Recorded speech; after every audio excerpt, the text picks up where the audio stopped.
So hello everyone, Mondre, and welcome to my review of Kotu's episode 4. I thought it a really good episode again, but I have to say that it felt a little worse because last week was so good. But this happens to any kind of animation, any game, whatever you want, but pick TV shows and so on. We're coming off from a near episode 3 for me is 10 out of 10 episode. So then you come to this episode, which is probably, I would rate this 8 out of 10, probably 8.5 or so, yeah. So, good episode, but because it comes from this like, oh my god, last week was so good, so the hype is so high, right? It's kind of like, example, that would be R0. If I don't want to spoil that, but if it was 15 that, you're like, oh my god, this is the best anime ever. Then you get 16, and you're like, well, this is pretty bad. Yeah, because the episode is like 30 out of 10, or 100 out of 10, or something. So it's like below, yeah, like ridiculous. And then the next episode is like, man, yeah. So, not the same here, of course. Much more related short, but still. The problem with this episode, to be negative to begin, then I go to the good stuff anyway. Is the pacing. The pacing was a little slow. They didn't really develop that much. I think last week was so good because just the first 10 minutes you had so much dialogue, so much jokes, so much like development of the characters and so on. And then all the 10 minutes was like showing Nisaka and that sort of stuff. This episode had, I think it was slow in the beginning there. Like the first 10 minutes felt like, yeah, like not much happened. So still good, but not on the same level. So anyway, the good stuff that episode had, first of all, we showed this new character. They didn't get to know how who she's on. She probably knows truth then about Taxi, I guess.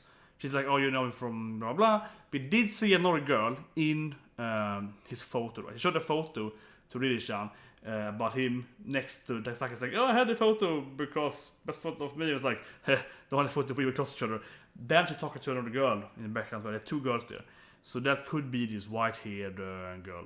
She has a hair color which is older, right? Possibility. I'm guessing that's probably her. So that's one thing. But otherwise, man, I felt there's a lot of lies in this episode. I thought more of a video that. I feel that she was lying about everything pretty much. Government. She's very much lying about Misaka, right? Not having a spouse or like a forced marriage person. There's a lot of stuff like that. And I mean, the enemy is called Love and Lies. I felt like as of episode 1, she is the one doing most of the lies, right? And I felt this episode really was like lie after lie after lie. That's my prediction to it. We can't show for sure, I have to watch more of the anime and see where it's gonna go, but it felt like she was lying about pretty much everything. Except that she likes him. Right? Her love for him is the truth, and everything else, sort of like, I'm very doubtful this is true at all. Of course, Nejimas is a very like a good-hearted, believe in his friend, believe in his so on. So he believed her, everything said. And I like that Riri-chan because she is sent as a very intelligent, very like, sister did that. She was talking to the government. She was like, nah, but this law said this thing. So yeah, she'll do that thing. So I really like that she was right on his money there. But that seems, that doesn't seem plausible. I love that she was, as soon as he told her what he heard from her, right? It was like, well, she told me this blah blah government. She was like, nah, that doesn't sound true. Like, she was right on the money there, right away. Like, no, I don't believe that. Of course, she was more nice. She's like, oh, my best friend. She probably doesn't mean anything about it. But still, she was like, I don't know. Doesn't swing my way. So that was great. Her character is consistent. And so I like that. What can I say more? The government thing is what I'm thinking about that I liked.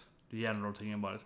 Because earlier, there have been a lot of news talking about, okay, we had this DNA testing, gene testing, so we can avoid different sicknesses, different chronic diseases, yada yada, get good children. So she was like, oh, if your wife got big boobs, you're lucky. I like her doing that. It was like, if you see a woman with big oppai, you're happy, right? And he was like, maybe. She's like, oh, you are, boy, but you don't want to marry her because of that. But if your wife do have the oppai, why not? So like, yeah, like we've seen this government thing that we marry you based on personality and your genes, and that's the better thing. And then if you happen to be attractive, that's just a bonus. Yeah, she was like, if you're lucky, you get like Riri-chans, you're attractive, so you're lucky. You're good, lucky boy. That was great. But the general thing, I really enjoyed because I want to know more about that system. I wish the first episode kind of covered that more. I think that's my only really like this anime sometimes because I'm wondering. I still wonder about because to have them coming there, that means Riri-chan can say, oh, he's a horrible man, and I want to marry him. Because she's like, nope. Do they have some kind of, they have some kind of escape, right? from the marriage, what I can see, because otherwise why would government come there and talk to them? And I mean, they probably can't do it unless it's something very serious, but still, I wanted that could be the better deal. But anyway, what we got there was good. I really like that. They were talking about stuff used to DNA. We also do this testing. Like we go for your morale, your ethics, yada yada. Like they were like, oh yeah, we go for this thing. We test you every year, at least once a year. You get this like personality test, and based on all of those things, and probably though, those tests are very like machine data mined, so to speak. So you probably can't like answer, oh, I am a neoliberal. You probably have to write. It's probably a question like, what political system do you want? Like liberalism, socialism, whatever, communism. Like you probably have an option, right? I think every question is very likely use an option. That's kind of typical Japanese though, because they're SIT, so to speak, or you a lot of you pick mainly you pick A, B, C, or D, or E, and so on. So everyone, I guess, then since 6-year-old, at least once a year, they do this personality test, right? And then you can pick that. Okay, what system do you want? Political system. What kind of ruler do you want? Yada yada yada. And then it'd be like, yeah, we see this combination of answers gives you this personality. This you're this kind of personality. ENTS X person. This person, they are great when they're married to X17 person, something like that. So you can do that as well, plus your DNA. So doing all of that is very interesting scientifically. Will that work? Will it not work? People are testing it a lot. All the internet dating kind of covers that, right? Not necessarily, but internet dating. I have my cousin actually runs an internet dating, by the way, and they do this matching, right? And they tell you that okay, this person is like 90% your match. You have similar views on politics, similar views on whatever, children, how to raise your children, and so on. Yeah, so you probably are a good match. And that people say, oh, that was boring. It's much better to have this thing. But I like that. That was kind of not really said in this episode, but I felt I at least implicitly said it. I at least read it as that she was saying that we don't just take you and say you are X3 and we take you an X3 wife.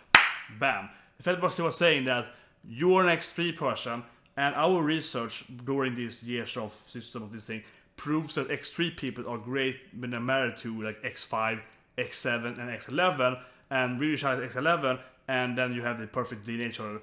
That means you're a perfect match. Like that's how I interpreted this. I think this sounds really reasonable. They're not saying that okay, we match two same things. They're saying that this thing with this thing, right? Whatever this symbol and this symbol is greatly matched. Not this exactly the same symbol, but those things, the combination of those things is the best combination. That's why I interpreted it. That sounds reasonable to me. That they would say that you don't want it to be too boring. So, but at the same time, though, some values, I guess, like for example, how to raise your children, is probably something that's highly valued. So if you have exactly the same or very similar issues on, okay, how do you raise a kid, blah blah, that's probably something they will value because they want you to have kids, right? in this world. So if you have a similar system there, they say, okay, this is good because we will force them to have kids. They have to have kids by law, so they have to raise them somewhat in coherency. So that's good. So yeah, so I don't really know. I would have to learn more, but I don't think the anime will go into that. This kind of like this random system. We kind of know how it works, and I think we can assume that okay, those like children upbringing, okay, it's those that's a high value if you have it similar, probably. So that was good at least. We got more of that. Even if you didn't get the details, I say again, I really enjoyed that we got the general thing that okay, we're testing you every year, and again, then I think it's important to note that test them on like morals and ethics. So it's like what kind of blah blah blah do you prefer, or so on, crimes and so on. Right? So that's something good. Probably means that you're all quite compatible.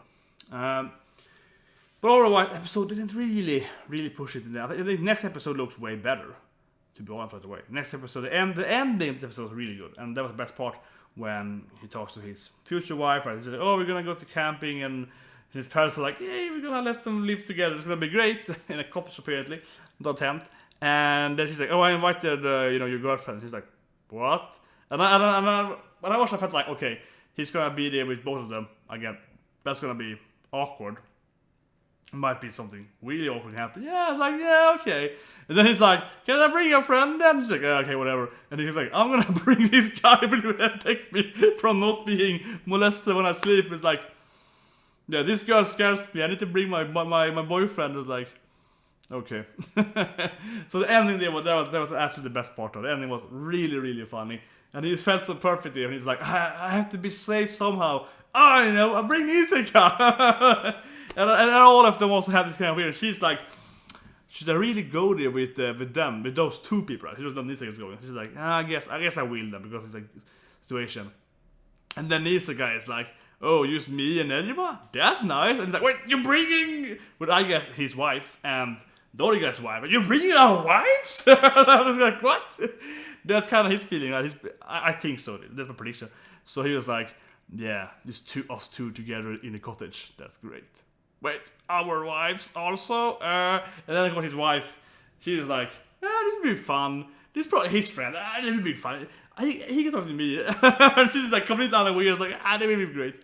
So the ending was really, really perfect. And it's really funny, bit of the drama, and everyone is confused. No one actually knows anything. She's like, and so on. So I think that was great. And next episode, I'm really hyped for next episode. So anyway, I see you next week, and have a